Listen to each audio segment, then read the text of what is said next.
779 gram MDMA-യും 80 LSD സ്റ്റാമ്പുകളും വിപണിയിൽ 2 കോടിയോളം വില വരുന്ന മാരക മയക്കുമരുന്നാണ് പുതിയങ്ങാടിയിലെ വീട്ടിൽ നിന്ന് വെള്ളയിൽ പോലീസ് പിടികൂടിയിരുന്നത്. പോലീസ് എത്തിയതോടെ പ്രതികൾ സ്ഥലത്തു നിന്ന് കടന്നു. കഴിഞ്ഞ മാസം അവസാനമായിരുന്നു പോലീസ് പരിശോധന. കേസിലെ മുഖ്യപ്രതി മലപ്പുറം പോത്തുകൽ സ്വദേശി ഷൈൻ ഷാജിയെ ബംഗളൂരുവിൽ നിന്നാണ് വെള്ളയിൽ പോലീസും ലഹരി വിരുദ്ധ സ്ക്വാഡായ ഡൻസാഫും ചേർന്ന് പിടികൂടിയത്. ജില്ലയിലെ മയക്കുമരുന്ന് വിൽപ്പന സംഘത്തിൽ പ്രധാനിയാണ് ഷൈൻ എന്ന് പോലീസ്. NDPS കേസാണ്, കമേഴ്ഷ്യൽ ക്വാണ്ടിറ്റി കേസാണ്.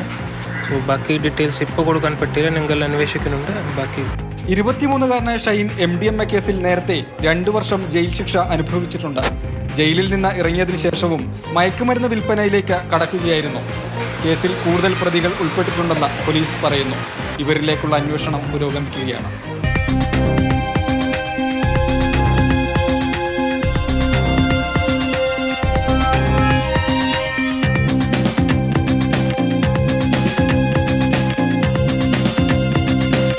മാതൃഭൂമി ന്യൂസ്, കോഴിക്കോട്.